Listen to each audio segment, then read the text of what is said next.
Sonny, Joey, 500. Got some goats in the building. Get ready for a shakedown. Prepare for a shakedown. We from Philly where they clap like huddles when they break down. Get ready for a shakedown. We underdogs, my guy. Kinda used to all the hate now. Prepare for it, man. Y'all get it. My QB got swag. My wideout is award winning. This fly Eagles fly. Joey and 500. Like and subscribe. Yeah. Here's a quote you can sing back. Shake squad up and don't be a dingbat. It's a shakedown. Don't you frown. Here comes the shakedown. Let's go. You like the way it kicked things back here, and welcome to the Philly Shakedown podcast with your host Lee Pepper and Joey Shakes. What is happening today, my man? How are you? I'm good, man. I feel like as the weeks go on, because we're in the slow process now, that I feel like I'm not going to, like, it doesn't feel like a week every time we do this podcast, and I feel like it's like a month. That's how slow everything's going to feel, you know? Right. So, yeah, no doubt about it. Good. No doubt about it. It's that time of year where it's going to slow up and it's going to feel like a whole nother off season again. Mm-hmm. That's always the way it goes. What's going on, everybody? Daniel's here, Philly Oso's here, Eagles here, Tragic. My basement, MMA, Philly flavor shorts or flyover shorts flavor. I need glasses, dude. James Vanover, what's up, Neil? You're just too easy. That's what she said. PD Tatted. What is going on? Anybody that I missed? Dave, Fabio, thank you for the step, my man. Did I just go out there for a second? Yeah, you're cutting out. You're cutting out. Am I cutting out right now? No, you're good. How about now? No. Yeah, my internet looks like it's going wonky. Fabio, thank you for super tickles. What was the point of Devin Allen? I don't know. I mean, I guess they just never felt that he,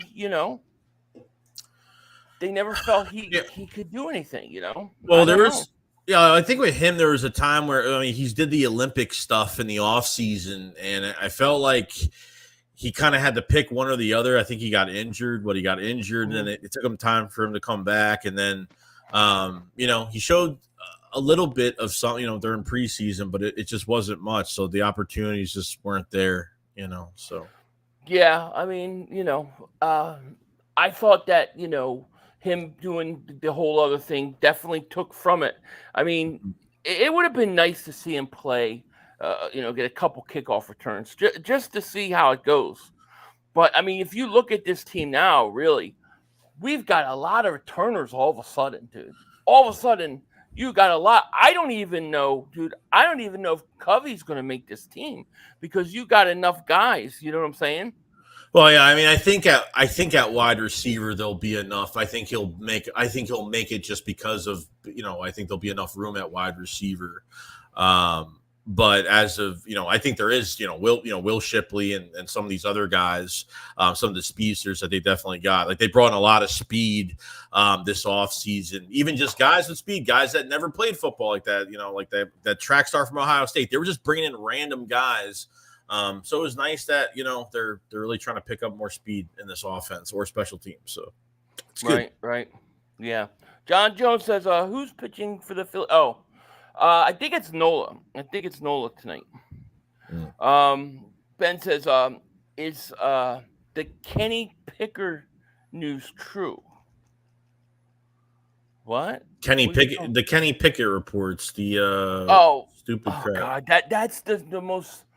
I mean, like I said, man, I just think people are making, like, especially the media, making nothing, a mountain out of a molehill. Like, dude, he was throwing passes. Okay, maybe he threw a better pass in practice than Hurts. I don't know how you can possibly judge that he is outperforming him in the OTAs. Second day. Yeah, it's crazy. It's like, do we want a controversy? See, this is what I said. I said this when we got Kenny Pickett. I said, Joey, watch. I remember saying this. I said, we're going to go into preseason. Hurts is going to throw like an interception or something like that, and everybody's going to be calling for Pickett. You know it's going to happen. It didn't even take the preseason. We didn't even get the training camp. They did it in OTAs. And that Total nonsense of a story. That news is coming from Rasiopo, whatever. That's Kenny Pickett's quarterback offseason coach or some shit like that. Well, I don't even mind that he said what he said. To me, it's like, how do you get that piece of what he said? Because I read what he said, and it's like he never, like, you know, the way that different outlets and stuff made it sound like they insinuated that there was a quarterback battle going on, which was crazy. You know, I'm not worried about it at all. So I wouldn't put much stock into it at all. You know, now if we get into the season and Hurts is playing horrible and all of a sudden Pickett comes in and wins a game and something like that happens, then okay. But I don't see any of that happening, and I don't think. I get excited about OTAs. You can get excited about certain things, but you have to have it in context of it being OTA. Like, to act like there's a quarterback controversy. But there was no stats for Pickett anyway, because like the report was, Jalen Hurts threw, it was on 7-on-7s. He was 7 for 7, mostly to A.J. Brown. And then all the Pickett news was he threw more consistently. There was no stats. There was no – it was just something thrown around. No, they're in shorts. There's no rush. There's no defense. It's crazy. James, thank you for the super chat, my man. He goes – all into the last video, what do you think of Mechie 3 from Texas, given that he has similar problem with wide receivers like we do? Cornerback, Bama reunion, Smitty, Hurts, Landon, and for a couple corners. I like Mechie, actually. I think it would be good. I did a video earlier today, Joey, talking about the need for an outside wide receiver. I still think that we need another wide receiver. And I don't say that in terms of you need a guy that's going to be somebody you have to count on all the time. I'm just saying, if Devontae Smith goes down, if A.J. Brown goes down, who are you putting in there? Who's stepping in? We really don't have somebody. I think Devontae Parker was that guy because I don't believe Parker was going to play in the slot. So I think they still need somebody that could come in and be decent on the outside. Yeah, I mean, I even if the one thing you're getting with even if you make a trade for John Mechie, which now he's the odd man out now with the Texans, and now with him, kind of being on the trade block or kind of rumored to be on the trade block, he's got starting experience. He obviously had leukemia, had that whole thing that happened. Right. He's doing a lot better with that. That's great. So to give him a chance, what would it cost? Probably absolutely nothing. And it wouldn't shock me if they're going to try to use Anaya Smith at X, Y, and Z. They're going to move everybody around. God forbid if Devontae Smith or someone else goes down, they have to have a plan B. But I think this comes to about with Kellen Moore really distributing the football, not just to one receiver the whole game or just depending on matchups, but, using those X's and O's and using your running backs in the receiving game. And I think it's more than just getting another wide receiver. I think everyone just has to be involved. And, I guess we'll find out, who can play in those other spots. Yeah, I think Paris Campbell. I was thinking about it. I was like, I think Paris Campbell could play in the slot decent for us. Mm-hmm. And I think Anaya Smith is going to end up with the job by season end. But to me, it's not even about that. It's just about depth at wide receiver on the outside. If something happens to one of them, like who do you have that's going to go out there and play? That's a legitimate concern. I don't think it's I'm not saying you have to go make a trade for Brandon Ayuk, but maybe a Mechie guy. What about, like, there were reports that the Eagles could be interested in Treylon Burks? What about a guy like that who can come cheap, 2 years left on his rookie deal? He's not the greatest thing, but maybe, being young, maybe behind those guys, if he's needed in a game or two while one of those guys is out, maybe he can do it, because right now I think they're really thin. Yeah, I get it. So, I mean, we'll see. Because right now we're pretty much at the stage where your team is pretty much set. Now you just got to polish things off, Yeah. round it here, add depth here, there. You know what I'm saying? Yeah, and the thing is, like, we haven't, like, we said this for the millionth time, we haven't hit training camp yet. Like, with our own eyes, we have to see, like, what Anaya Smith and some of these other guys could do if they could play on the outside. So I think it's too early to say they need to watch wide receiver this badly. No, you talk about receiver, like, you don't need to trade for one tomorrow. You wait till, like, preseason. Right. You know? Splenda says 500 Pickett's talent was stunned by Matt Canada. I can't wait to see what he does in preseason. By the way, the report was shameful clickbait. Yeah, it was crazy. It was like they were insinuating that there's a quarterback controversy. It's like, no, not at all. Did you see this? I don't know if people saw this, but Josh Sweat changed his number from 94 to 19. Horrible. I don't understand what he's doing. What are you doing? Well, his high school number was 9. I know that. But 19, I just think of the Umbrella Man, dude. It's just like, I don't know. Yeah, that was a weird number change. That's why it sucks buying jerseys, dude, because these guys can do this when, like, there's got to be a rule thing with this number, like with these numbers. Like, people are buying jerseys, spending a lot of money on jerseys, and these guys could change that's why, like, when rookies come out, never buy their jerseys the first year. I would love to, but you just can't, because usually they change the number the next year. Unless you're sure they're not going to. Yeah. It's a weird Josh Sweat changes number like that.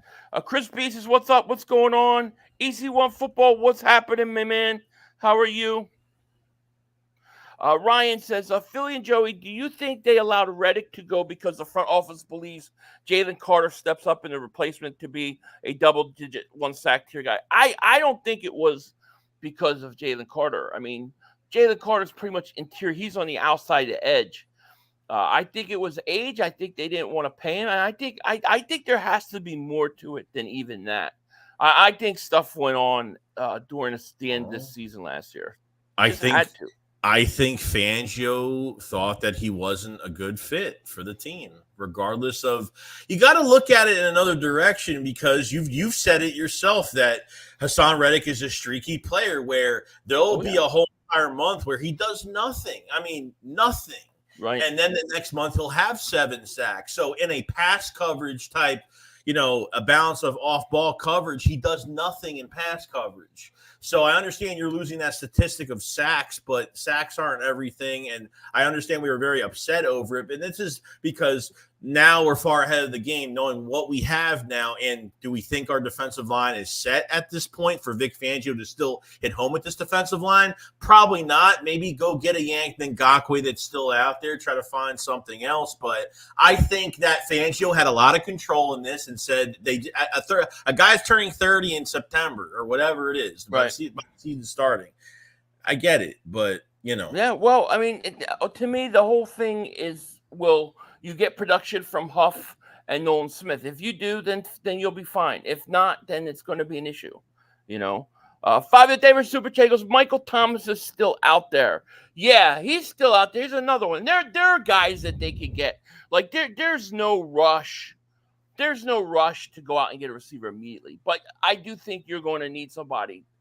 Just bring Julio back at this point. I don't think he played. Honestly, I don't even think he played that bad. I just think they were we know every position was underutilized. We know that they weren't used to their strengths of play calling. You could bring him back. I thought he played pretty good. Do that.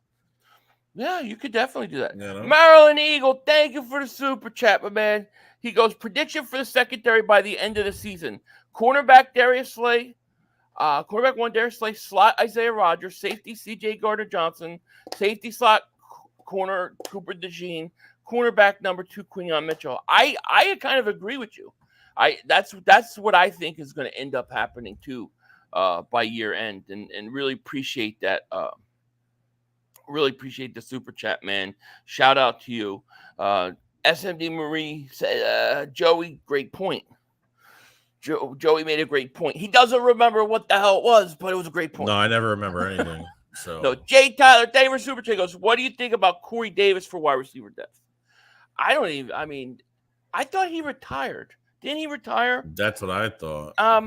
I guess. I mean, they just need somebody that could come in and cover for a week or two if need be. I mean, if you're going to lose guys any longer than that, then it's probably bad. But, I don't know.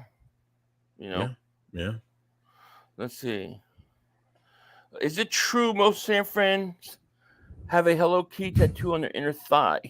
I don't know. I've never looked at their inner thigh. Could be. You never know with the 49ers. Oh, no, David Super Chat goes super random, but I think Smith is a diamond in the rough as far as draft picks. I'm curious how Trotter plays. Not worried about the top 3 picks. I think Trotter starts by year end. That's my prediction. I'm staying with it. And as far as I really like Anais Smith. I think he's going to be. He seems like the perfect guy for the slot for them. You know what I'm saying? Mm-hmm. Especially his ability to get yards after the catch. I really can't wait to see him play. Question is how ready is he going to be going into training camp? He's still coming back from an injury. So it looks like Paris Campbell's going to have that job on lockdown early in the year, you know. And speaking of linebackers, Nakobe Dean goes into the second day of OTAs and still can't practice. Yeah. Still just stretching and not practicing. I mean, this guy was out of a boot in February, and it's already May. And he still can't even practice yet. If he misses the first day of training camp, I don't even know what to say. Didn't he miss everything last year too? Yeah, he was hurt. He missed. He made the last preseason game. That was it. Yeah, the last preseason game. Yeah, he and if he goes down, like it looks like the Zach Bond kid is the number. He looks like he's on top of the depth chart with him and Devin White. Right, yeah. So we'll see what he is. But if Nakobe Dean is hurt and doesn't come back, and Bond doesn't play up to their ability, my man Trotter's coming, Joey. The Axeman is coming. And if he comes, he's taking it all. Pause. He better come. He better come. Pause. No kidding. Big pause. I was going to say come hard, but then it just got too ridiculous. Yeah. You know, let's see. G5900 says Rodgers is an outside corner, not a slot guy. He plays best on the outside. He played most on the outside. But if you go back and you read the initial press release when the Eagles signed him, it was to play inside. I believe that he can play both. I believe you should try him to play both. Otherwise, you got a really crowded outside cornerback situation. How is Quinyon Mitchell going to get on the field? Seriously, if you keep Bradberry and then you have Isaiah Rodgers is up next, and then you have he's like 4th on the depth chart. But I think it's kind of crazy to me, dude. It's crazy because Bradberry didn't even practice. Okay, he was out for I guess personal stuff, or I don't know what was going on. But it's crazy how Isaiah Rodgers first team. So Isaiah Rodgers got the first start at outside corner. Maddox got the start at nickel. Then that second team was Quinyon on the outside, right? And then Dejean on the inside. So they even put Mitchell on the outside for Bradberry, which is kind of crazy. Yes, it's all like it got to take it with a grain of salt. It's the second day of OTAs. It's early. They're not in full pads. I get it. But I think this signing of Isaiah Rodgers before, when he got suspended, like I think this was for a lot more than we realized. Even Jeffrey Lurie at the Florida GM owners meetings said that, someone gave him a question on Isaiah Rodgers and they said they have big plans for him. Yeah, so if he's on the outside, you have a legit starting corner, Philly. I mean, you have a legit guy. Is, yeah. No, he's a legit starting corner in this league, and he has experience on the outside, so he can play. The question is do they do what they kind of insinuated when they signed him and put him inside, or do they keep him outside? Like I said, if you keep him outside, then you have Slay, Bradberry, him, then Mitchell falls to what? 4? I would hate to waste Mitchell's first year not on the field. I swear to God. So then you could get rid of Bradberry. Mitchell then becomes your outside starting corner. But to me, that should be where you put Mitchell in right away, not Rodgers. So, and I don't know. It's going to be interesting to see how they do it. I mean, it looks like just by the depth chart and the talent you have, it looks like Dejean could see the field before him, to be honest. I think Dejean will definitely see he'll definitely see the field. I mean, your starting safeties were Chauncey and Reed, which was pretty obvious. So we know they're going to start Dejean somewhere. And then I think when camp progresses, joint practices, they will move him progressively all over the place. So I'm not really worried about Dejean too much. It's really Quinyon Mitchell. And if Bradberry's not a future piece, if you're planning on getting rid of him after this year, what's the point of keeping him right now? Throw these young. The offseason program is really important. If you waste and keep Bradberry in, Quinyon's going to have an offseason program, which is fine, but then he's not playing. If he's not playing, he's not getting better. And if he's not starting, he misses. You know what I mean? If he's a backup there, this whole season or whatever the case may be with it, he's not going to get better. So I do not want him back. No, I do not want him on the bench. Married with Football, thank you for super chat, because my wife and I started an est channel, would love a shout out. You guys started a channel? Married with Football. Shout out to you. Everybody go check out his channel. Good luck with it, man. And I'll definitely be checking it out. And thank you for super chat. And congratulations on starting your channel. It's going to be interesting. I think you're going to see. I think you're going to see multiple moves.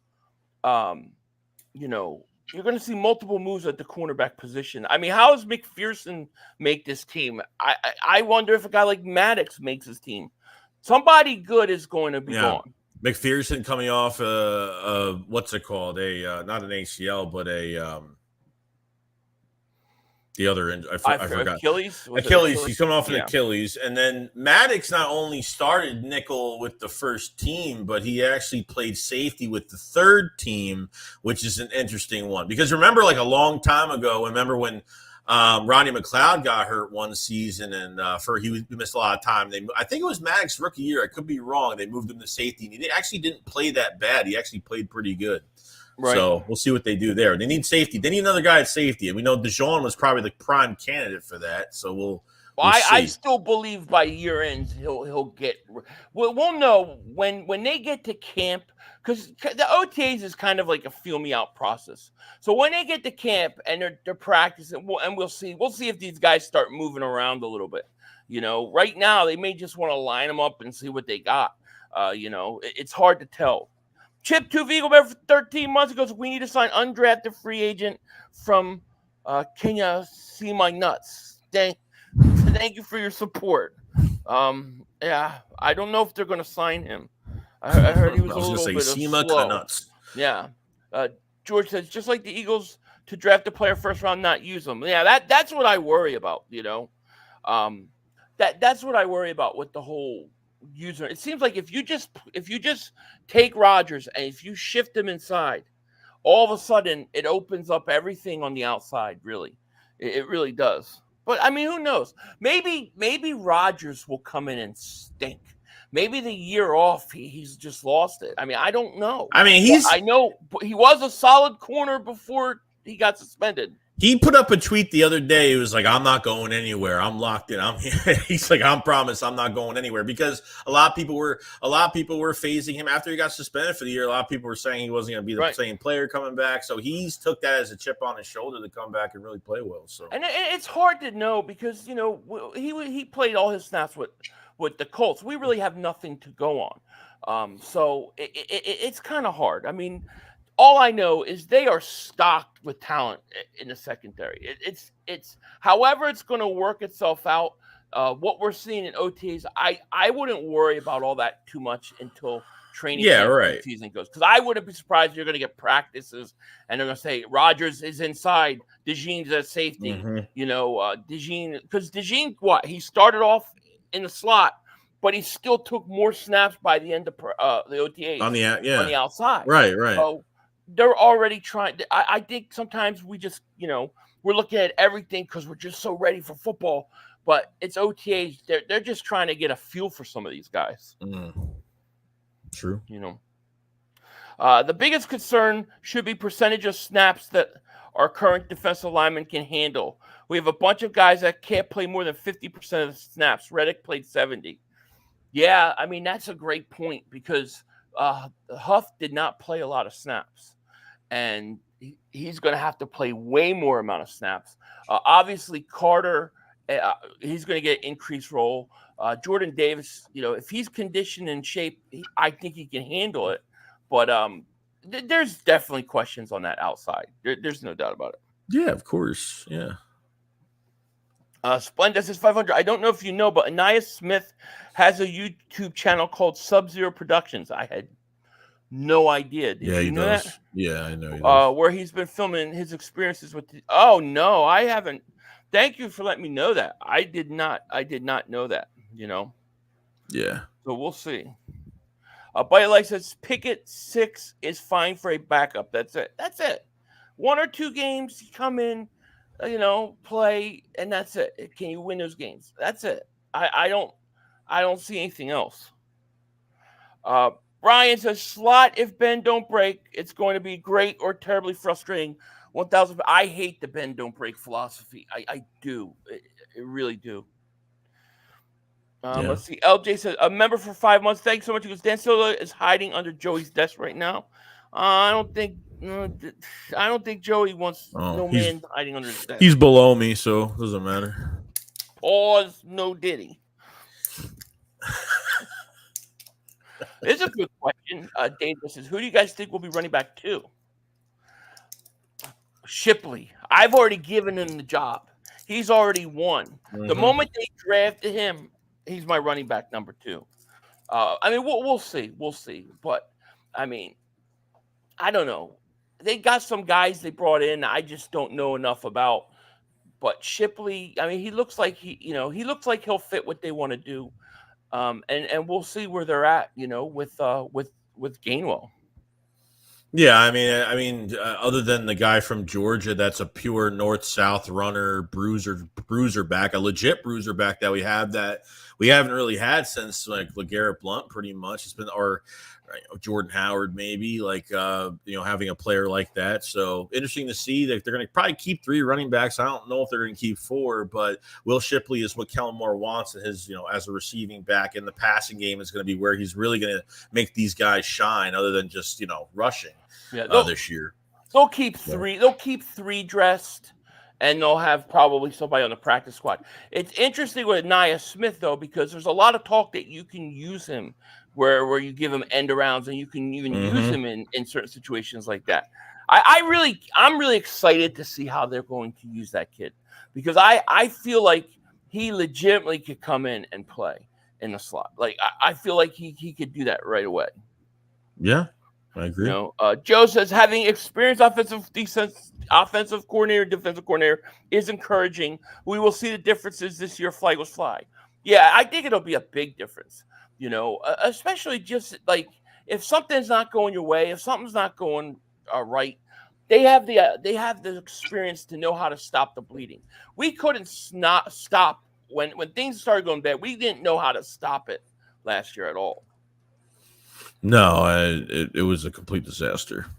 It's like there's nothing to say about it. Oh, it was brutal. Joseph says the Eagles secondary is in good position. Just like Joey said, we have like 3 or 4 versatile players there now that can switch positions if anyone goes down. Yeah, that's so true. Dejean can play all over. C.J. Gardner-Johnson can play multiple positions. Isaiah Rodgers, I believe, could play multiple positions. Tyler Hall. Avonte Maddox could play multiple positions. Tyler Hall could play multiple positions. And there's even a question like what about Ringo? Like Ringo's kind of becomes the forgotten guy in some of these conversations because I thought Ringo showed enough to me last year that I say this kid could be a future starter in another year or 2. I would like ultimately to see him and Mitchell on the outside. I would like Ringo, Mitchell outside, Isaiah Rodgers inside in the slot, then CJ and Dejean at safety, and then you move Dejean wherever you need at that time. I'm really hoping that keeping Bradberry, if they do keep him, isn't because I'm telling you right now, keeping Bradberry is a whole roster spot. So this could kick Eli Ricks out. I'm not going to say it's going to kick Keely Ringo out, but God forbid if one of these guys gets cut and then in another year or 2 they become a great player somewhere else, it's going to piss me off. I don't want to lose Ricks. I don't want to lose I don't Ricks. either. I don't want to lose Ringo. I don't want to lose those guys. But I look at a guy like Tyler Hall's another guy we don't talk about a lot because we haven't he wasn't with the Eagles. But he's a kid that if you go look at with the Raiders stuff, a lot of people believe that he just needs an opportunity for more playing time, that he can play, that he's a good player. He just needs the opportunity. There's another guy. I mean, that secondary is going to have – dude, I seriously, I think you could take somebody and you probably get a few trades done during training camp. Yeah, Fangio's definitely got his work cut out for him. I mean, he's got a lot of depth, and he really can't mess this up. And to keep what you need, not only for this year, if guys aren't starting, but keeping them for the future as well, of what you're going to potentially have, because you're losing, Slay after this year. And I'm actually really happy with Slay that he really wants to, take the guys under his wing, and he's not going to be that selfish player. There's guys that don't do that. There's guys that don't, veteran players that are about to retire that don't take players under their wing. That are not like that, and he's willing to do that, which is a great thing. So Quinyon Mitchell learn, and which he will, but as a starter and learning from Slay and being with him the whole season, that's what I want. And keeping Bradberry is just another corner that's you're going to get rid of Bradberry after this year, and then whoever left is not going to be here anymore, which we probably could have used that guy or could have produced him more here. So yeah, it's going to be this is going to be one of the most interesting preseasons that I can remember in a long time, because the battles going on are just going to be absolutely crazy. Chip 2 Vigo, David Super Chickens. Don't be surprised if Rodgers plays outside for the first part of the year. He is built like a slot cornerback, but played a lot outside in Indy and was solid. Yeah, he was a legit starting corner. Nick likes to go to the vets and make rookies earn it. Yeah, I know he does. That's something. See, to me, that would really be a waste to do that, because if you sit Quinyon Mitchell for the year because he's a rookie and you want to earn it to that level, I mean, on some level they've got to go and they've got to show that they can get on the field. I get that, but the idea that you have this offense, this high-powered offense that can score 30-plus points a game, and you don't take advantage of that on the defensive side of the ball by using the young guys that are going to be here for a long time, it just seems like a waste. The Kansas City Chiefs are the perfect example of that. They let those young defensive players play for a few years, and look what they did last year. They really came on, So you might be right. I have no idea, I think it would suck. Well, they don't have the Chiefs don't have a different cook in the kitchen trying to do the same recipe every year, because that's a whole nother problem. The KC's had their same DC since 2019, and the Eagles have been doing this scheme, this off-ball scheme, but they have been just putting a different cook in the kitchen every single year, and hopefully this Fangio works out, because if this goes down under. I'm really, after this year, if this does not work defensively with this scheme with him, then they need to change schemes again. They're going to have to switch back and be more of an aggressive scheme. They really have. But it's crazy. It sucks because they're getting players for the scheme and pass coverage and off ball and all that stuff. And then, if it doesn't work, then it's then they got to revert back to more of an aggressive scheme, or do they have the players for that more? It's just, I hope what they got now is what's going to work out. I hope Fangio does a good job. And you know what? Yeah. I have to say, even after what Jalen Carter said, and it was just so funny because the second day of Eagles OTAs, the media was there. There was reports and there was interviews going on in Miami, and they were just throwing Vic Fangio under the bus, like Javon Holland, whatever his name is, at safety from Miami, was saying that's a complete 180. That not literally saying that, probably literally saying that nobody liked Fangio at all, but then Jalen Carter saying he likes this hard-nosed coach that, everybody likes him in Philadelphia right now. So I don't know what these Miami players were going through or what was so bad over there with Fangio. I'm not sure, but we need an asshole as a coach. I'm sorry, but we do. Listen, I think Fangio's personality probably fits Philly better than Miami. But listen, maybe this is why Miami couldn't beat teams with winning record. Like, they couldn't beat good teams because maybe they were just soft. I don't know. But, yeah, it was kind of crazy that so many players hated him. And then you got Philly where the Eagles are like, Carter's happy to have him, Slay's happy to have him. And I guess you could make the argument that they have to say that Time will ultimately tell. But even if you look at Miami and the defensive players not liking him, I really don't care if the players like a coach or not. Just do your job. And he still put together a pretty good defense that was pretty good total defense, pretty good against. I think they were 15th against the pass, top 10 total defense. I think they were like 9th in turnovers. So if they go and they produce, then that's all I really care about. Yeah, I mean they were top 10 in quarterback hit. They were top 10 in quarterback hits. They were I think they were 10th and 9th or 10th in quarterback hits. They were, I think, 3rd in pressures. So he knows how to hit. He knows how to get this defensive line to hit home. I mean, I don't believe in I don't mind coverage sacks, but I feel what you have here with this defensive line, I feel like you really have to try to get pressure, because I don't care how good your secondary is or on paper how it looks like. I don't think I can trust guys covering for 8-9 seconds. I just think, that's just going to blow a gash every single game that we have. Right. And we don't want to go through. We went last year because you didn't know how to blitz. You don't know how to move your guys around the defensive line, running stunts. I mean, you remember with Gannon, every time we ran a stunt, it always resulted in a sack, and they just didn't do enough of it. So, yep. Fangio's got a lot on his plate, and I don't think it's phasing him. And I think the players really like him right now. And it's like I said, it's early in the process, but it's early. It's early. We'll see. Dre Diesel, thank you for the super chat. He goes, folks are saying Devin White is not an impact player now, and who will be the guy playing opposite him. If you guys have time, please check out Cali Eagle podcast. I just started. Let me know how I'm doing. Oh, nice. Man, Dre Diesel, thank you for super chat. We will definitely check it out.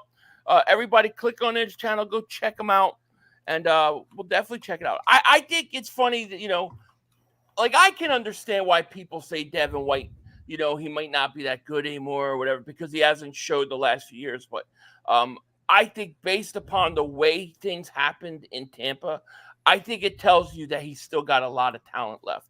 And I think the change of scenery will impact him. But don't underestimate the hatred for the Eagles. How many times do we see players in free agency? Dude, Saquon Barkley, oh my gosh, if Saquon Barkley goes to the Houston Texans, it's going to be unstoppable. What offense? Then the Eagles sign a guy, and then all of a sudden, he's not that good anymore. I think Devin White's going to be a huge impact for this team. And right now, it looks like Zach Vaughn is the other linebacker that is starting. But we'll see how that all unfolds. Yeah. You know what I mean? Yep. Agreed. Let's see here. System of the Knot, member for 43 months, he goes, I don't know how I feel about Uzomah. We need tight end depth. Yeah, I'm not sold on any second tight end. I don't look at the second tight end and go, our tight end's so good, both of them, that we can use a lot of 12-man personnel. I don't see it like that. We'll see what the tight ends are, but I wouldn't mind an upgrade. It doesn't wow me, and because Albert you traded for him last year, you did nothing with him, and now you re-signed him, and hopefully now you can try to get something out of him production-wise. So I'm not floored about tight end. I don't think they're going to add a tight end. We'll see what the undrafted guy from Tennessee can do. Castles, nothing crazy, but I think tight end will be more of a next year type thing. They'll upgrade a little bit more there. I think and I think Goddard's got to stay healthy. He's got to show us something, man. Come on. Some of these years, it just seems like he underproduces. And it always seems to be kicked off by an injury. Yeah. Even if it's not his fault, it's always something. Right. Yeah. Yeah. Bald Eagle David Super Chat goes, is there any real difference between starting a vet who is rusty versus a first-round rookie? Might as well get the reps early while the teams aren't great. I think I think it depends.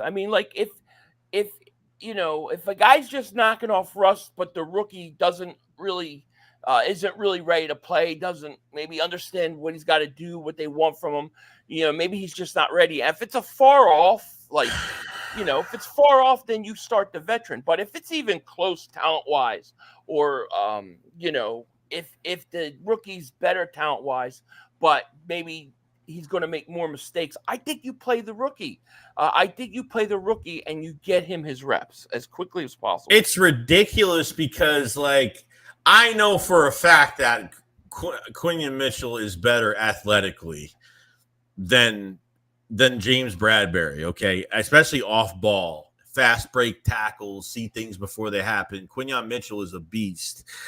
And if they I look, post-June is going to be interesting because we're going to see a lot of players that were post-June designations from other teams. So we're going to see, like, guys are going to get released. Guys are going to become free agents. So you never know what the Eagles are going to pick up because of a certain release from another team. Or what are the Eagles going to do? I mean, they didn't, we figured, like, Bradberry was going to, if Bradberry got dealt during free agency, whether it was a trade, whether it was a designation for post-June, then I understand these two picks that we had in Dejean and obviously Quinion Mitchell. Right. But him still being here, it's just, I don't want to go through an Andre Dillard situation again, where you already have a starter at a position and then you redshirt the guy for the year, kill his confidence. And look, it's not, every player's different. I get it. Andre Dillard got worse because he got more injury prone. He was getting hurt all the time. But you kill confidence that way, and you're going to lessen the production of that guy, and he's not going to get better if you sit him. I mean, we could talk about this. We pretty much say the same thing like a broken record every single stream we get on here. It's you sit Quinion, it's going to be it's like you're so happy to draft him, but for what? I mean, that's what I don't like. Why? I mean, because during the draft, the first round, because we were looking at it, we were seeing how the draft was going. All offensive players, defensive player, 14, 15 it started. So when Troy Fontanu went off the board, we were like, we felt the Eagles were trying to get him. Right. That the Eagles tried to make a trade. They tried to get him, and they couldn't. And I don't know if Quinion Mitchell might have not been the top guy on their board in the first round. He might have not. I don't know. It was either him or Fontanu. I mean, it's possible Fontanu was the guy they wanted. But I agree. But when you looked at Mitchell, most people thought that he's a guy that could come in and play right away. So, I agree with you. I think you got to get him on the field. I just think that with the way the offense, like, remember we talked about Saquon, right? And we could even go back a year further to when we talked about Bijan Robinson. And sometimes you make your strength stronger so that you can then allow the other side of the ball to play young guys, to take chances and do some things you might not normally do. To me, with Barkley in this offense, it should be like, we've got to get the young guys on the field. We want them to play. They'll make their mistakes, but you know what? Our offense will carry us. And then going into year two, even at the end of the first year, all of a sudden, these guys got a lot of reps, and they're ready to go. I don't want the Eagles putting up, like, as much as I want it to happen, because there wasn't one big game from the offense last year, because every game was just an ugly win, and it happened way too many times. Never had a dominating game. So I don't want it to be another year where the Eagles are putting up points like crazy and the defense is just getting gashed every single play, and then you're putting more pressure on the offense every single game. Right. Which a defense at least getting turnovers or just getting some early turnovers or something. It helps out the offense tremendously when field position guys don't have to go 60 yards downfield to go score. You know what I mean? So it helps tremendously. So I don't want the defense to just sit back and just. Let's just give them a field goal every time. Right. You know what, and that might be what we have to deal with this, just the scheme. I know it's just the way it is. But Nolan Smith is a perfect example of this, right? Wouldn't you have loved to see Nolan Smith get a lot more reps than he did a year ago? I mean, if he would have gotten double the playing time that he got, let's say last year, all of a sudden we would have a way better gauge of what he is. And here, let me add this. Cooper Dejean is a second-round pick. He's not a first-round pick. Mm-hmm. So he doesn't have the extra year on his rookie deal. There is no option year to pick up. So if, let's say, he sat this whole year behind Avonte Maddox in the slot. So he sits this whole year. Then he goes in his second year, and let's say he comes on the field, starts playing. Well, now his second year is the learning year. And then you're going into his third year of a 4-year contract, and you're still got to see more to see what he can do. It makes it hard. I mean, even Landon Dickerson saw the field as a rookie. So you want these guys on the field, Yeah, when there's a legit hole at a position, they'll draft somebody. They'll put him in there. Like but when there's a veteran there, a lingering veteran, and they draft a guy at the same position that is trying to get to that position, it's tough. Even the Nolan Smith situation, like this is why I'm pissed off at Nick Sirianni for a lot of things. Because if Nolan Smith wasn't getting any playing time and Sean Desai was being questioned, why is Nolan Smith not getting playing time? There's only a certain amount of snaps, guys. The bullshit excuse, right? First round pick, bullshit excuse. Nick should have been like, hey, you need to try to fit him into this defense. He's a first round. Nick didn't even that's why Nick just mind-boggling of what he did last year and how he handled the situation, not just from a play call perspective, but as for guys that really need to fucking play. At least with the Hassan Reddick trade, if Nolan Smith at least got produced and did well, I would have felt a little bit more comfortable on that trade. As much as we didn't like it, Nolan Smith would have made me feel a little bit better if he at least had a chance to produce. I understand he got hurt a couple times, whatever, but he was just sitting there. He was a special teamer most of the year and then got more snaps by the end of the year when the fucking world was burning. I mean, that was pretty much right. And it was burning. Yeah, that's for sure. JH, thank you for Super Chat. He goes, for the Hurts haters, AJ only had 1,000 yards for 3 years in Tennessee. Next 2 years with Hurts, 1,450, and that's with Smitty getting his Hurts. Hurts. Yeah, I think Hurts is going to be fine. I think Hurts will have a much better year than he did last year. And and I'm not one of those people I don't hate Hurts' year last year as much as some people. People forget after 11 games he was the odds favorite to win MVP. Then all of a sudden it's gone from that to he was horrible last year. He was. The whole team was bad last year. Mm-hmm. Antonio, thank you for the Super Chat, my man. Appreciate that.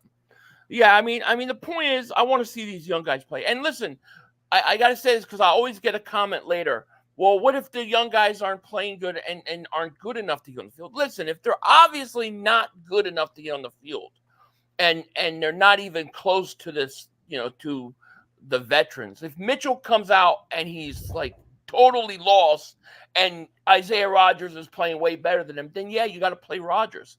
But if it's somewhat close, you got to get the young guys on the field. Well, and I think on top of that too is even I know, like I said, it's only OTA, so don't make a big deal about it. But Quinyon Mitchell made a couple pass breakups already. Yeah. So if I go into training camp and Mitchell's making plays, if Mitchell's making plays and James Bradberry's getting burnt during camp in joint practices, I'm telling you right now, they still start Bradberry, it's going to be a problem. It's going to be a big problem. And if they don't even play something, they got to play. This preseason has got to be the most productive preseason. I'm not saying they got to play all 3 games, whatever it is, 3 games, whatever it is, and full 4 quarters each. But they have got to play more than one series. I'm sorry, but you're not getting off. You're not getting off the panhandle that easily, and gonna rest for 5 weeks before again. It's not gonna happen. It's not gonna happen. I agree. No way. Glenn, thank you for the Super Chat, my man. He goes, Philly, I really hate you for talking about Mark so much. I went and tried to listen to a couple of his videos. Could you ask his wife to teach him 4-syllable words? He said literally 9 times on 9 videos. It's not my fault. What were you mad at me for? I'm sorry. Mark is not going to make it this year. He's in meltdown mode. Lucius, the show, David Super Chat goes, Desai wouldn't play Nolan because of Nick, I bet. Yeah, I mean, it would have been nice to get Nolan Smith more reps, man. Now we're in his second year, and I mean, I don't know. I have big question mark about Nolan Smith. We just didn't see a lot, Mm-hmm. So, I think if you give the chance, get these guys on the field. And I guess the long way of putting it is I don't see how Bradberry stays. How are they going to keep Bradberry this year? I don't see any way. When June 1st comes, he's gone, dude. I think he's gone. He's got to be gone. It's and everybody makes it seem like the contract's like really impossible. It's like $10.5 million. Sure, okay, I get it. That's a good amount of money, but at the same time, it's like they can extend him for 2 years and they can split that dead cap up within a couple years, $5.5 million, and eat it up so easily. So I don't want to go through another year because of veteran seniority, not even because of a guy that's better, to put in front of a younger guy. Like, we've seen guys go into camp and not looking great or not having good practices. It's happened. Jalen Hurts hasn't had good practices either, and he's come out in games. So it's like I said, OTAs is the starting point, training camp, joint practices, preseason. You got to let these guys get their reps. Yeah. And the thing is like, you look at the depth. I mean, if Bradberry stays, and then you have Ringo, you have Mitchell, you have Rodgers. I mean, somebody's got to be the odd man out. I would much rather it be Bradberry. It's going to be interesting. I'll say this though: if Bradberry ends up staying, I don't see how Isaiah Rodgers plays on the outside. He's got to be going into the slot. He has to be. Because it's just too much. It's too many guys. You got to do something. I mean, maybe they trade somebody like Bradberry. I mean, if you could trade Bradberry after June 1st, you save $1.2 million. So you could actually save $1.2 million. Fine. If you trade them. So I mean, call up the Titans. Maybe they'll trade you Bradberry for Burks. Get a 7th round pick. Get a 2030 7th round pick. I don't care what it is. 2092 7th round pick. I don't even care. I agree. don't even care. No, I agree. Antonio said they like Bradberry. We about to still have 3 to 4 defensive backs that finished last in pass defense. We about to still have 3 to 4 defensive backs that finished last in pass defense. Yeah, but Well, the thing is, if you like Bradberry, right? If they really like Bradberry, then what are you going to do with Isaiah Rodgers? Are you going to just sit him on the bench? It just seems like you're wasting talent on the bench, and then you're not taking advantage of your offense. So I would have issues if they go that route. I really would. But I'm going toward Antonio Holmes' comment, because how can you compare last year? I mean, seriously, changing defensive coordinators from giving up 22 a game to 28 plus a game with Matt Patricia, the worst move they could have done to try to input a brand new defense in and change things around mid-year was the biggest mistake they should have made. So statistics for the DBs on what they ranked means absolutely nothing to me, because it was a disaster. There's no way I can't blame one guy in this defense. They could be looking at Bradberry and saying, you know what, in 22 he played really well when the defense was heading home and the play calling was okay. They might think that, but if he's not a part of the future, like you just said it, like Quinyon Mitchell will go into, if Bradberry starts this year, Quinyon Mitchell will go into 2025 with 3 years left on his contract and, whatever, a 5th year option if they take it, whatever. Right. But they go into next year as his learning year, because he goes through all this offseason program. Just say Quinyon Mitchell makes all these plays, offseason program, joint practices, preseason, does so well. And then he doesn't start the whole year. And then he's taking 30 steps backwards, not going to get better, because just practicing with the team isn't going to do much for you all week. Right. Unless someone gets hurt and you get an opportunity. So this is honestly the only thing that's been bothering me about this team, of why Bradberry's still here. Like, we wanted Quinyon Mitchell. Like, we didn't think it was going to happen, and it did happen. And dude, like, they got to get their shit together. Like this, they gotta. Like, yeah, I mean, I think I'm saying 75% chance Bradberry's gone. I just don't see how they're going to keep him. I don't. And if they do, then I'm really curious. What are you going to do with Isaiah Rodgers? Is he sliding over to the slot? And then, how much will Quinyon Mitchell get in? How much will Cooper Dejean get in? Like we're talking about, Mitchell and trying to, rise up the depth chart. You look at Dejean, you put him in the slot. He's only competing against Avonte Maddox. He's gonna take that job at some point quickly. I want both those guys on the field. Yeah, why is Avonte Mack starting the first day? Like even OTAs, why is he even considered to even start right now? The only thing I could think of was that Bradberry wasn't there, and they decided to put Rodgers on the outside to start it out. I don't know. Otherwise, I don't know. You know, I mean, Avonte Mack was a guy that they literally just cut, and they almost didn't bring him back. He went and visited New Orleans and other teams. So it was like, is he really that locked in at the corner, at the slot corner? I don't believe that, you know. Kev's Daver super chat, man. He goes, guys, I met Nick Foles last night, and he came into my restaurant, and I took care of him. Easily the greatest celebrity I've ever met in Vegas, obviously. That's very, very cool, man. Yeah, sounds like he's a great guy, you know. That's cool. Daver super chat goes, August 29th. Teams have to slim down to 53. There's going to be teams that are not happy with their cornerback room, and that's when they trade them. Yeah, I agree. Because, and you know what? There's going to be a lot of opportunities because of the way they're doing cut downs. There's going to be a lot of opportunities for teams to mess up their cuts. They're going to cut guys that they might not have cut it if they had an extra week or two. But because they have to cut everybody at the same time, it's going to be you might get some diamonds in the rough that wind up becoming free agents. It might happen. Yeah, but that's what I'm saying. If you see like a player that's, you know, and I hate when there's a really productive player in preseason and even he doesn't make the team, or like I don't want them to pass on somebody because they just favored another guy because he's been in the league longer, or like I get it. Like you got to take preseason with a grain. You got to take everything with a grain of salt. You got to know, is this player that you're looking at that's playing great? Is he playing against second, third, fourths in preseason games? How is he looking? Is how consistent is he? So, you know, it's going to be, like I said, it's early process right now, but Bradberry could go ahead. No, go ahead. I'm sorry. No, I was going to say, how insane are these post-game preseason games going to be, man?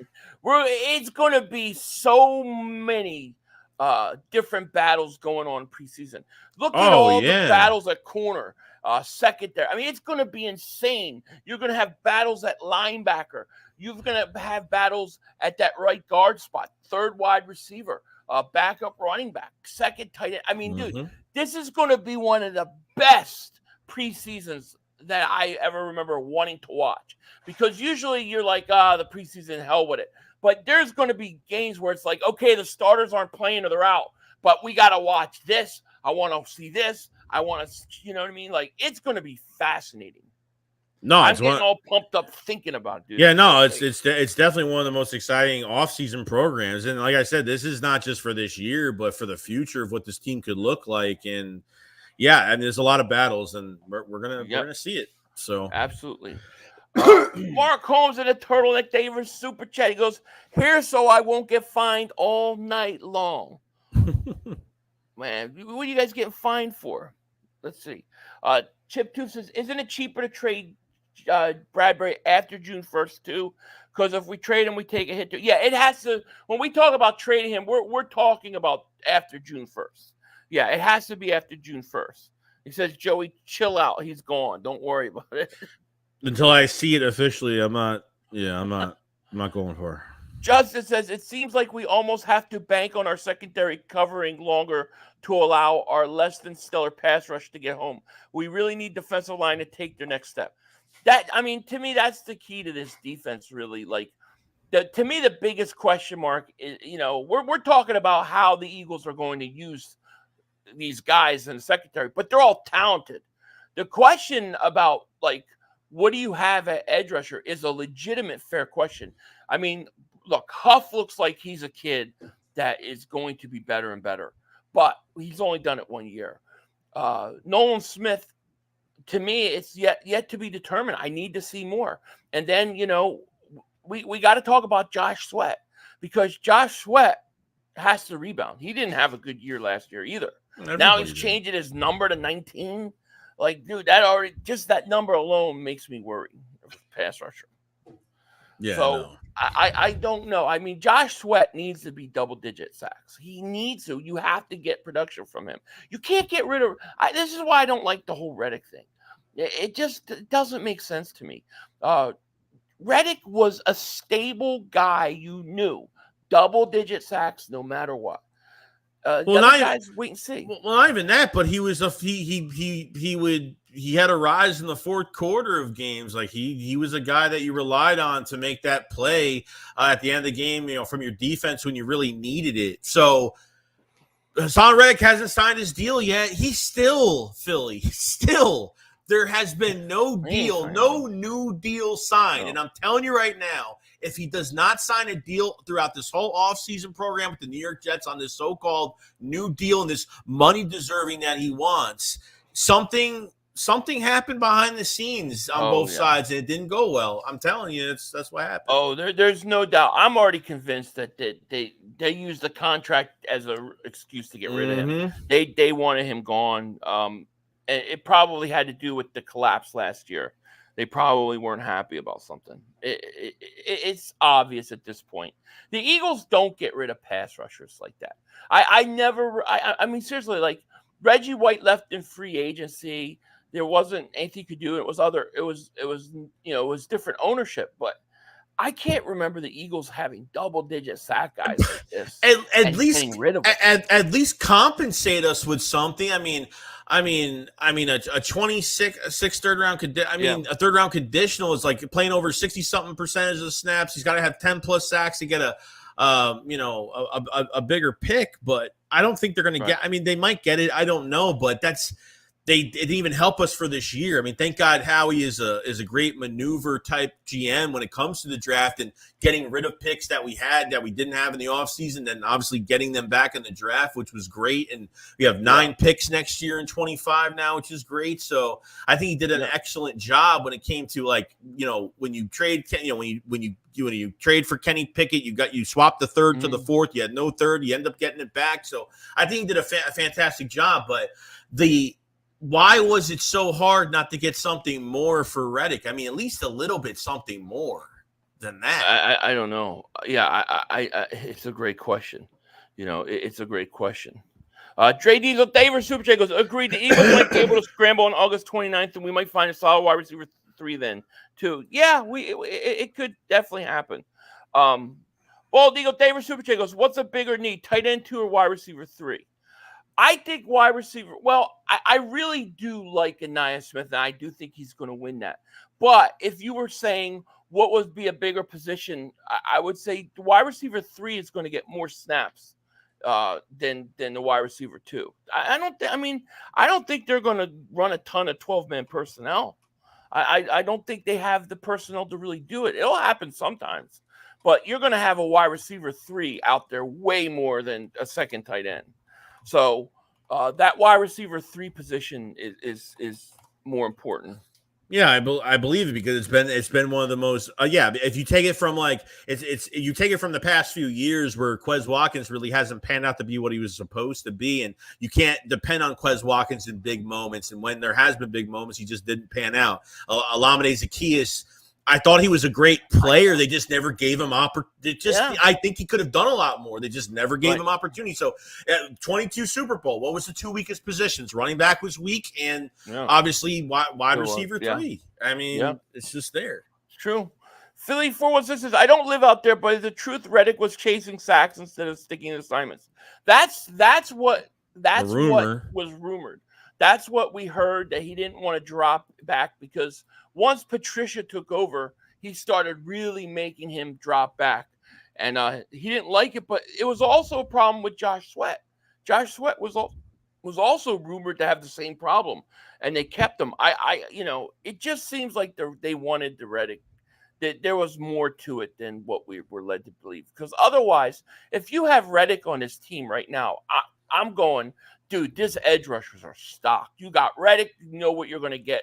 You have Josh Sweat will rebound, and then you got Huff and Nolan Smith that in 1 year are ready to take over. I think those guys are going to be good enough, but we have to see them play, Yeah. Kelly Green, Batman, thank you for Super Chat. He goes, busy day, little late to your new videos. Was it the link taking photos? Oh, very cool. They had a lacrosse game there. Is there a chance for quarterback competition? Yeah, I don't think there's any chance for a quarterback competition. We talked about this earlier in the show. I just think that was a lot of overblown, not needed drama, basically. And it's happening during the second day of OTAs. Right. Like the first media day. First even training camp. But to me, it wasn't even what Pickett's trainer said. It was the way that they took what he said and tried to make it into quarterback competition with articles that came out. Now, that was what was crazy to me. Now, remember, too, the new rule this year for quarterbacks getting dressed this year is that now you can actually dress 3 quarterbacks a game. Right. So I think this probably had to do with the 49ers probably put this out probably, in 22. Yeah. It wouldn't have shocked me that they put out that, that rule. So McKee, baby. I can't wait. Wait to see Tanner McKee. Yeah. Eagles says 500. I think Treylon Burks would be a solid move because Tennessee is just not working out for him. And if he comes to Eagles, he can learn to develop behind 2 of the best receivers in the NFL. Yeah, I mean, exactly. And he wouldn't have any pressure on him.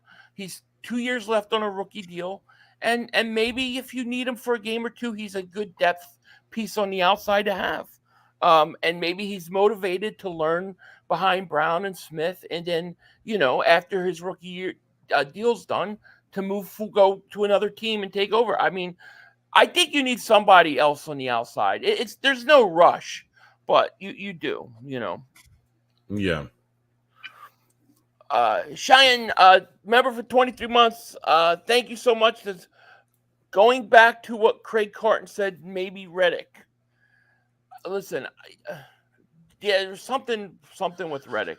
There just is, I know, and every time I talk about it, everyone's like, "You got to get over it." I'm like, "Dude, over it. I'm over it." But I want to know why. I know that we want to know more. Why. I want to know. I still want to know why Carson Wentz let the Eagles hire a coach for him, and then decided I want to trade. I want to know. I want to know what happened. I still don't know what happened with that. I love it. Yeah, it's interesting. To me, obviously something was going on with Reddick. Who knows? But that's the position to watch, because if the Eagles defense comes out, and let's say Bryce Huff is who they signed him to be, let's say Nolan Smith develops as a first-round pick, let's say Josh Sweat returns to form, and maybe these are a lot of what ifs. I don't know, but these should be expectations. You're going to be fine. First and foremost, to me, it all starts in the middle. Jalen Carter and Jordan Davis, they come up, they're ready to go. Then it goes out to the edge rushers, and I think they should be better. But, we got to keep an eye. If we're not getting production from those edge rushers, it's going to hurt the secondary. It's going to hurt everybody else. If we're getting production, we're fine. If not, I look at it like that may be an area where you're at the trade deadline. You try to trade for somebody. The kid Hendrickson from Cincinnati asked for a trade. What if Cincinnati's struggling by the deadline? Would they move him? Something like that, because I think it's a legitimate question mark right now, those edge rushers. I think it's a fair question mark. They should be good. We hope they could be good, but we don't know. No, there's too many. They're really betting on Nolan Smith. They're betting on Bryce Huff after 1 year, unless 43% of the snaps with the Jets. And you have to make sure you're good this year, because you're going to next year, potentially you're losing Graham to retirement. You're losing Milton Williams. Maybe I'm just saying right now. I'm not saying Milton Williams is a free agent. Josh Sweat, he's definitely going to be gone. I don't think they're going to re-sign him on a restructured deal now. So I tell you, Milton Williams, it could be the guy that we're not even. We need to talk about him for a second, because he could be the guy that takes that next step, that makes this thing, or he may be the missing piece we're talking about, or maybe the guy that shows up, because he looks like, to me, over the last 2 years, like he looks like he's getting better and better, and he's like on the verge of a really big year to me. Like he's going to get a big year and then get big money. Agreed. So we'll keep an eye on him. Who knows? It's gonna be crazy, man. Yeah. I don't think Howie's done though. I don't think he's done. I don't know that there'll necessarily be a giant move to come. Maybe there will be. But I do think there are some things that got to be resolved. I think you got to resolve the Reddick situation. I think that you got to fill in depth pieces. I still think you need depth at wide receiver. I still think you need depth at linebacker. So, in a secondary, you have a ton of depth. I mean, I don't know if they would still bring in a Justin Simmons or something like that. It's exciting. It's exciting that they have depth at corner. Like, what scares us is like, what are they going to do with it? Like, right. It's just how they're going to use it. Right, how are they going to use these pieces? That's now, what it is. Yeah, I agree. We didn't talk about John Ross. Obviously, Devontae Parker. Yeah. Devontae Parker retiring now. Well, we didn't talk about it. Well, yeah, Devontae Parker retired, so wanted to be with us. Just decided to retire, and now the Eagles go out and they sign John Ross. Now, what do you think? What do you think they are trying to see what they value him at? Is he more special teams? Is it wide receiver 3? Is it both? Is it? I think it's wide receiver 3. I think that's what it is. But I look at Parker. I saw Parker as your 4th wide receiver. So I saw Parker as your outside depth piece behind Brown or Smith. I never thought Parker would end up in the slot. So to me, getting the Ross thing is, I think they're shooting for speed. I don't think Ross is going to make this team. I'm just going to say it. I know a lot of people like him because of speed, but he's done nothing. He's done nothing in the NFL. There's no reason to think that he's going to make this squad. I don't think he does. I think you'll have Smith, Brown, Campbell, Anais Smith, and then you'll have probably one more. It seems like the Nagata kid is actually pretty high on the depth chart. I mean, he was taking over Devontae Smith with the ones in OTAs. Yeah, I mean, if John Ross was as good as he is, he hasn't lived up to what? That was he the 9th overall pick in 17? He's a speed guy. I mean, they could be, and the one thing I can see them using him, whether it's special teams, but I think they could use him as a gadget receiver if the speed. Like, the thing is, we got to see training. We have to see these guys with their own eyes, like on video. Like, we actually have to see, like, is John Ross still fast? Like, is he? He's 28 years old now. It's been, I mean, he's in his prime now. And he's in another time of his career now. He played for the Giants. I think he ended up getting hurt. He didn't play at all, and then he was with the Kansas City Chiefs, I think, in 21 before that, and didn't do much. He was with the Kansas City Chiefs and last all season, and then I think he retired like before the season started. So I mean, he hasn't played essentially for 2 years, and then I think his last season he had 11 catches. I just don't know what you're going to get from him. I know he's got speed. The question is can a guy like this, was a Johnny Wilson kid, this 6'6", right? Like, how can you get him on the field? Like, are one of these guys going to step up? Now, I don't think there's any rush for a receiver. Like, I think you go into camp and you see what you have before you make a move.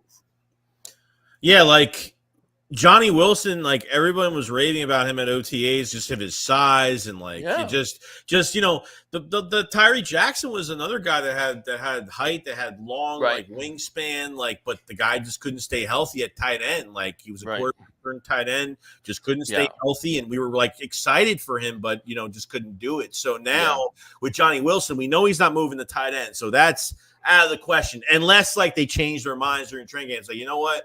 If we don't have enough room at wide receiver, let's try to get Johnny Wilson as a tight end right now. This way we get him on the roster, and we'll see what he could do. But I think Johnny Wilson could be a guy right now that maybe they could use for red zone as a red zone threat, or in situations during games, or maybe this year he won't be great, but I think with another year after this year, going to 25 under his belt by next season, maybe he could be better. So we'll see what happens. But like I said, there's so many names that we're probably not thinking of that could make a lot of noise that is going to happen and could surprise us by training camp. Be like, wow, we didn't really expect this. And we might be talking a whole different situation where we feel like we need depth at this position. We need it. We need a need there. So things do change over time, but we're just speculating. So, Oh, well, yeah, it's hard when you're not seeing these guys on the field, you know.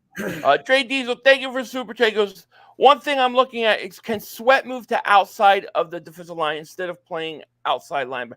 I think Sweat's got to pretty much play where he's at. I don't think there's any other options for him, to be honest with you. I mean, you need him to be a double-digit sack guy. That's what we need from him. Yeah, be nice. Death Row South Favor Super Chat goes, don't worry, Coach Howie will fill every need. My evaluation is the last 7 games going into the playoffs that show me if we get over the hump. Yeah, I'm hoping that when those last 7 games come, we're going, these rookies are starting to play. They're starting to get it. They're starting to come together. That's what I want to hear. You know what I'm saying? But it's gonna be interesting. It is. And you know what though? Like when we talk about Howie Roseman, the final 53, and he always has the last dibs on the last couple roster spots. Last 3 spots he gets. Yeah. But you know what? It's not a bad thing either. Like I feel like Howie knows the type of talent that we need on this team, and I feel like I trust him more than the coaching staff. But he can't coach the team. And these coaches, yet again, and Nick, I feel like I wouldn't say on the hot seat, but I feel like is exactly on a short leash this year, and he's there for appearances. He's there to act as if he's doing so much for this team when he's really not. So the media is not on his back. Right. And I think the coordinators in secret have all the control this year, and Nick is just, like I said, there to just look good and be that motivational guy, and that's it. That's what I believe. And once this offense starts rolling, when we see the first game, we're gonna be able to tell, is this Kellen Moore or is this Nick Sirianni? And we'll be able to tell instantly. Oh yeah, you'll know right away. A lot of questions, but I'll tell you one thing. Just something like I feel really sure of. I think Devin White's going to be the steal of free agency. I think Devin White's going to be all over. I think we're going to be in a situation where we're like panicking, like we're going to let this guy walk. Like we can't let this guy walk. Like I really have a good feeling about him. And then to see what he did, I mean, they said he looked different than in the last few years. Just his speed. He's up, and then he goes out. He makes a big pass breakup on Barkley. I mean, like. I think him getting out of Tampa Bay, I think it's a big deal. It's such a big deal. He looked so good at OTAs that Stan Silio is already backtracking on him because the guy needed a change of scenery. I think Devin White's going to be stud for him. He played good 2 years ago, and he's wanted out of Tampa Bay. He wanted to trade out. He wanted out of there the last couple seasons. So, I mean, I think, like you said, I think it's just a change of scenery and just kind of revive himself in a new place. And 26 years old, and I'm really hoping, man, like if Zach Bond does well and Devin White as well, like they have to try to re-sign one of those guys. They have to at least try because, letting TJ Edwards walk was the biggest mistake that they made. Yeah. Biggest mistake. I think Devin White's I think we're going to love having Devin White. Maurice Steele, David Super Tigers. Did Josh Sweat change his number? Yeah, we talked about this earlier. Josh Sweat officially changed his number to 19. So he's gone from 94 to 19 now. And, I don't know. We'll see. But, yeah, Josh Sweat is number 19. I don't know. Oh, what? Fuck happened? It's pressing buttons. Shit. Sorry, dude. I got tossed. My internet's acting funky today. I don't know why. But you know what, though, too? It's not even just what it looks like on paper. And it's not even like the play calling, but the swagger is going to be back with this team. Like the way that some games went last year, where if this player was in Philadelphia on this defense right now, this wouldn't have happened. This would never have went down. To have Chauncey back, obviously swag, big voice, and Devin White he's got top leadership quality. I mean, can lead. He's a game wrecker. when he's a top of his game. I mean, you remember the Mhm. year they won the Super Bowl. I mean, my God, dude, he was one of the best linebackers in the league. I think White. It just looks everything I'm hearing. He just looks different, dude. Yeah. He looks different, feels different, and I expect him to be Pro Bowl type linebacker. That's what I think we're getting out of him. Mhm. I have high expectations for him. I do. Yeah. Dre Diesel, thank you for Super Chat. Goes, folks talk about Devin White like the Bucks haven't had one of the best defenses the whole NFL. He was a big part of it. He was a huge part of it. Things went sour. There was, there was a bunch of things going on, and he said he was banged up last year. But he wanted out. He wanted a contract. This guy's coming into a place where he's going to get a chance to play. It's a smart move by him. Go to a team talented like the Eagles with no linebackers at all. And then you go out, you sign a 1-year deal, and you go out and you play, you're going to get paid big time. Everything's in front of Devin White. All he has to do is go out and perform. Yeah, we're only scared of this because of these 1-year deals that we're just afraid they're not going to be signed because the Eagles don't put much into that position. Right. And it showed this year that they are not high on drafting linebackers, really high on the draft on high demand. It's just that's the case. But I'm glad they at least, because I'm like, they have to get somebody in the draft, because I'm sorry, but I'm tired of the 1-year deals. And hopefully that's resolved after this year. And we have guys in here long term. And it's only Nakobe Dean that has no availability that's on a long-term contract. And now bringing Jeremiah Trotter in, now you have another guy on a multiple-year deal now. So you have guys like I don't want to keep swapping every year, finding new linebackers every single year. So hopefully this takes the cake where they see Zach Bond or they say Devin White's a piece that's a guy you need in your defense, and he has an amazing season. They got to pay him. I mean, they got to pay him. Yeah, and listen, maybe Nakobe Dean, hopefully he comes back and he's healthy and he plays well, and then those two guys are solid. That's great. Or Trotter shows up and gets a chance to play, doesn't give back the starting job. I don't know, but I do know that I'm expecting Devin White to be at least Pro Bowl type level this year. I do. I agree. Totally agree. Yeah. Eminem says, why is everyone so down on Devin White? Even if he's not what he was, he's still way better than anything we had last year. Oh, yeah, he's better than anything we had last year, even now. I just think, people watch how he went from being, one of the best defensive players in the league to losing his starting job. I think people look at that and they just write him off. But people forget he's not 32 years old. He's not 34. He's 26 years old. And a lot of it was, maybe he could have handled his contract and stuff differently, I'm sure.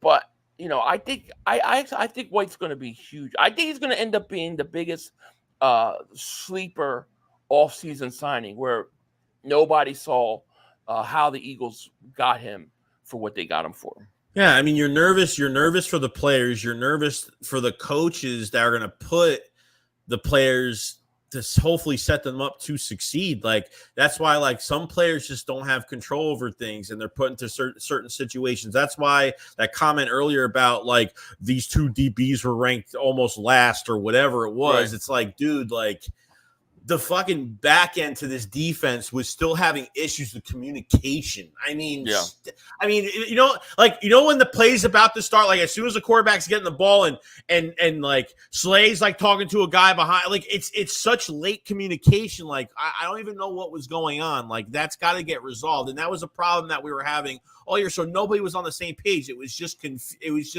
confusion on that back end. I mean, it was a travesty, dude. It was unprecedented historical collapse.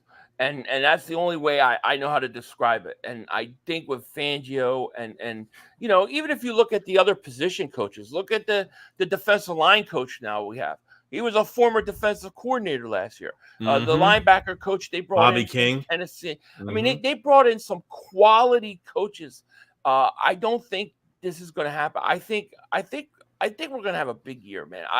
I'm telling you, I'm feeling really good about this season. And I can't wait. And a really well, I would say an underrated piece for the offense coaching wise is Newsome, the quarterback coach, that's been with Kellen Moore since Dallas to the Chargers, now with the Philadelphia Eagles. He's the one that puts the quarterback connection to the passing game together, from what I heard, and he's a big part. Like Kellen Moore is the X's and O's, and so how do you get these, for specific plays, who is the better fit for this specific play that's going to get the better success rate for us? And Newsome is the guy that's going to do that, to pick a specific wide receiver, tight end, running back going out for a pass or whatever to be successful in that play. So he's a really a big part of pushing these QBs, letting the QBs have control at the line, which, Kellen Moore has said, Jalen Hurts will have more control at the line, which is a great thing. He did last year, but for really bad reasons and bad decision making,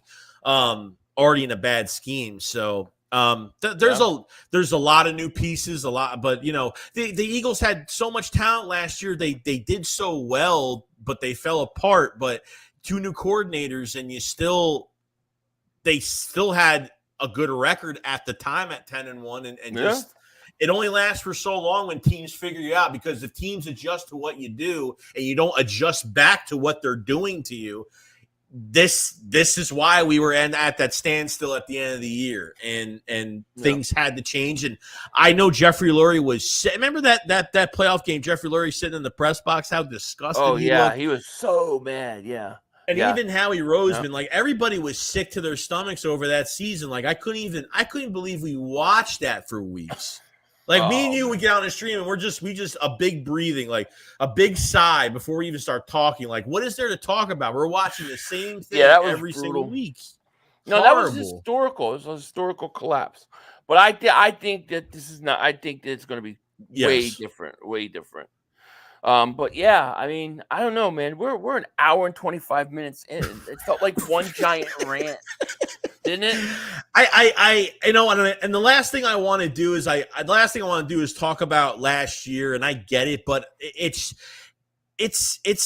wrecked us mentally, like how that went down last year, and we're hoping that I'm really proud of Jeffrey Lurie that listened to his players and really lets Howie be him and the moves that he makes in the offseason. So I think that's been really the biggest momentum change, was Jeffrey Lurie kind of not being involved in the draft and staying out of Howie's way, and let Howie just have full control over what he's doing. And I think that's what brings us these really good rosters, and taking sacrifices to go out and trade for a guy, even if it's going to cost you a lot of money, and keep your main trio intact for multiple years this year, with A.J. Brown's new extension, Devontae Smith, and obviously, Jalen Hurts got an extension a couple years ago. So it's last year. So it's great.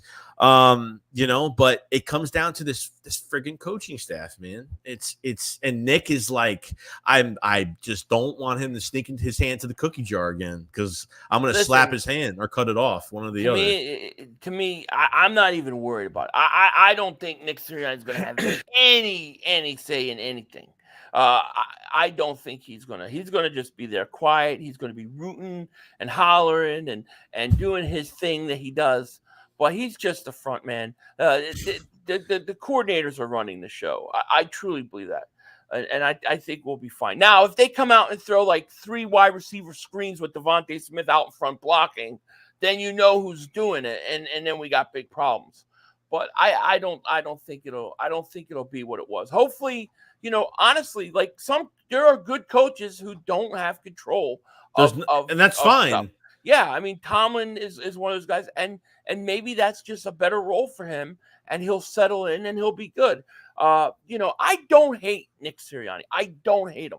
I don't. I think that he did not know what to do in the case of what happened last year, and I think he needed help. They've got it, and we'll see. I would have let him go only because the historical loss and how everything happened was so bad.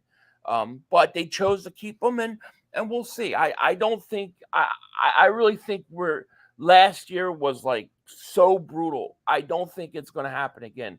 I think it was one of those one of those things that happen once every 20, 25 years. I will respect you more if you tell me that you're not good at something, and that's perfectly fine. Right. But when you try to, I could do this, and he reverts back to what he did in 21, but worse. Right. That's the issue I'm having. Like, he gets this ego thing, and doesn't. I think go ahead. I just think he went to the Super Bowl. He thought he had a lot more leverage with the team and doing things than he did because, hey, I'm a Super Bowl coach. Hey, I'm 10-1 right now. I think that's what he thought, and it bit him in the ass. It did. So, listen, he was in the same position Doug Peterson was, and Doug Peterson said, nah, and they fired him. Nick Sirianni chose to stay. So we'll see. But, I mean, they've got experienced coordinators now. This is not going to happen again.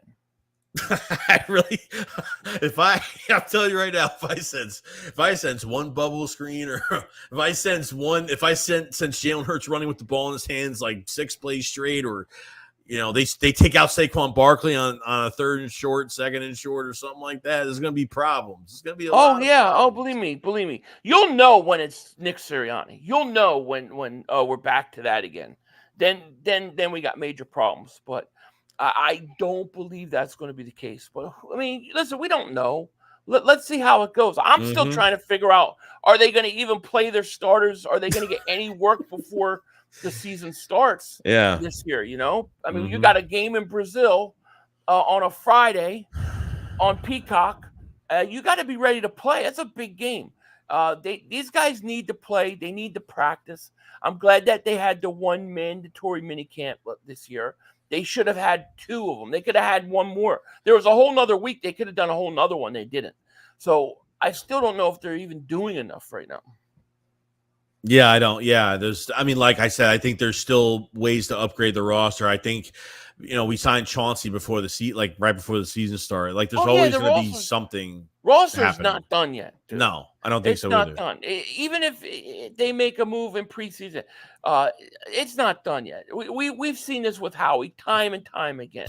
He'll sign guys in preseason, I mean, dude, the Chauncey Gardner-Johnson trade that brought him, he came during during preseason, right before the first preseason. Yeah. So it happens. We traded Jordan Matthews, remember, for Ronald Darby. Yeah. That was preseason. We traded Stinkford, Bradford a week before the start of the season. Howie is far from done yet. This offense, team roster is not done yet. No, I agree. And they have cap space right now. They still have $27 million in cap space, dude. Yeah. You know what I could buy for $27 million? Yeah, make sure if you want to know about cap space, come to this channel, by the way, because we know everything about the cap space. Oh, yeah. I calculate the calculations of cornbread. And if you have cap space right here, you might want to try yourself a pre-order, a Cooper Dejean shirt, or Howie Roseman. He's pimp hand strong. And what was it now? We got women's women's sizes and tank tops. So, right now at the Philly Shakedown merch store, we have youth sizes, and now we have two youths. We have youth sizes, and now we have ladies have their own t-shirts now, which is good. And we're gonna have tank tops in the coming days. We have to call corporate to get that done. So that's right.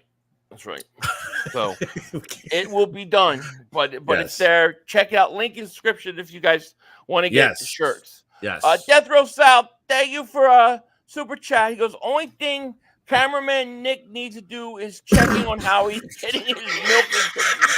If I see a clipboard, I'm turning the game off. Oh my god. Cameraman Nick. That's great.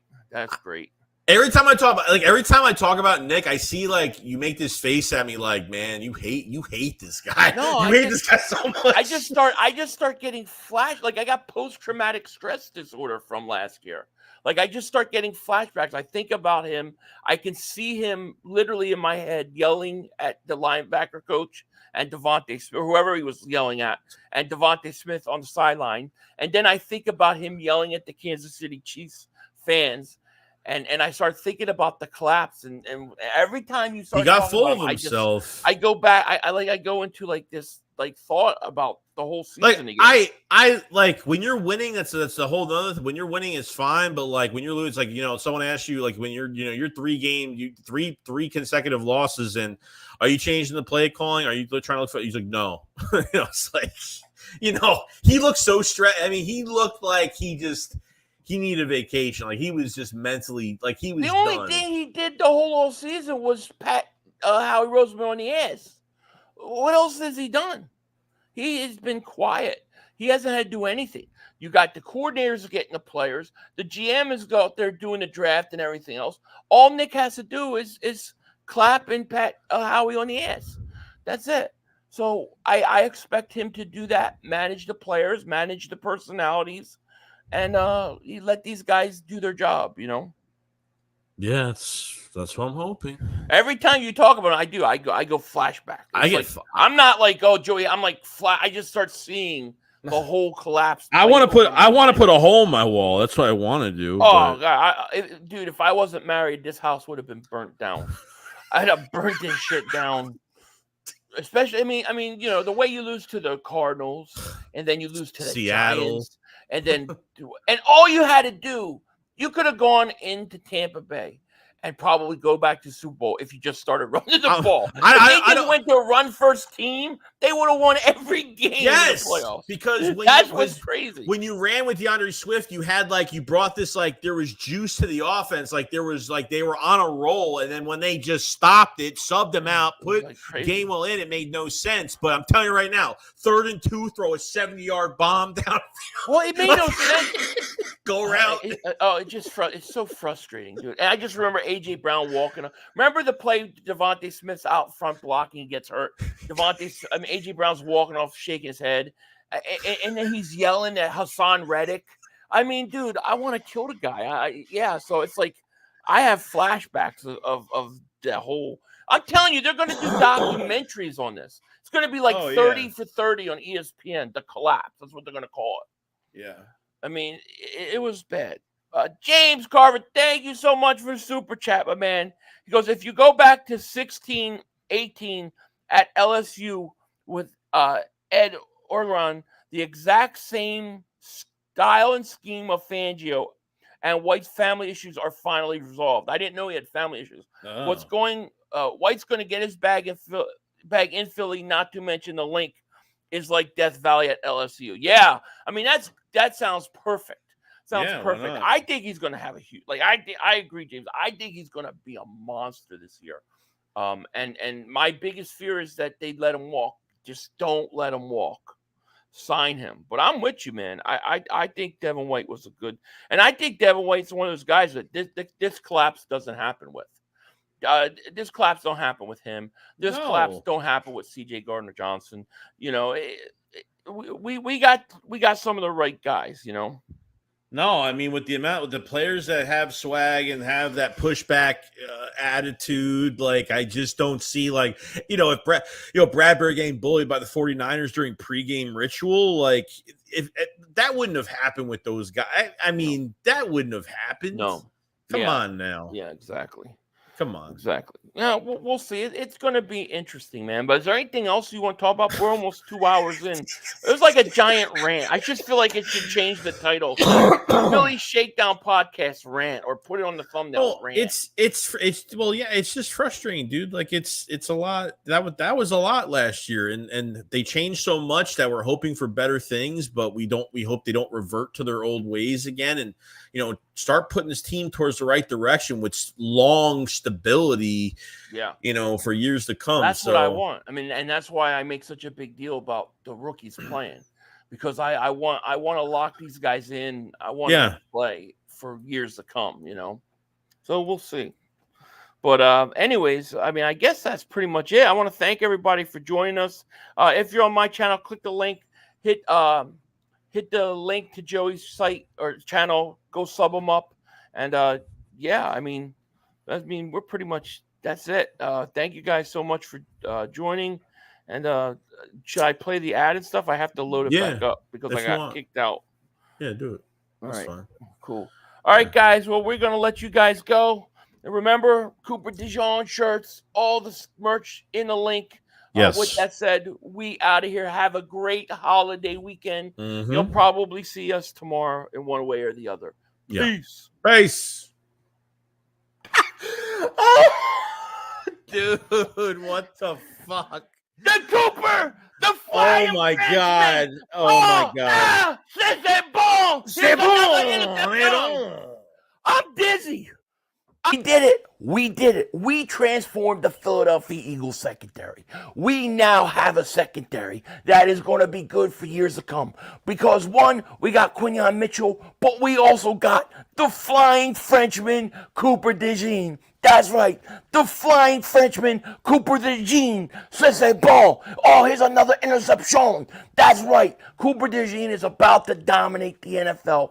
Can't wait to see him out on the field. And if you're like me and you thought this was a great move by the Eagles and you support this pick, then you definitely want to check out this shirt. The Cooper Dejean Flying Frenchman shirt. Look at this thing. You can see him in midair, flying through the air, transforming to an eagle. That's right. Cooper Dejean is here. Link is in the description. Get your shirt now while you can, because Cooper Dejean is about to take the Eagles to another level.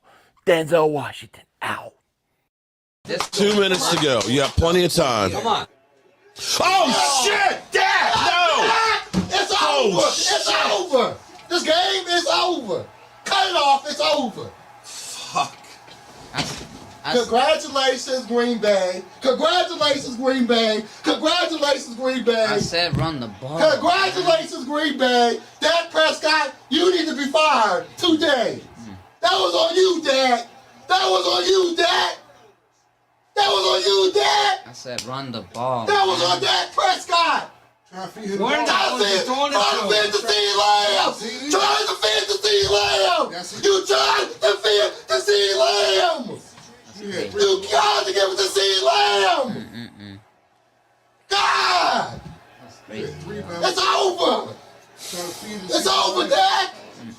Put Trey Lance in the game. Trey Lance can't do worse than you. I'm an idiot because I buy into this shit. I buy into this shit. Because here's the thing. I am a grown-ass man. And I talk the talk.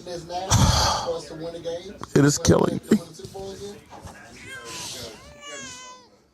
I feel it coming. I feel like it's going to take Jerry Jones taking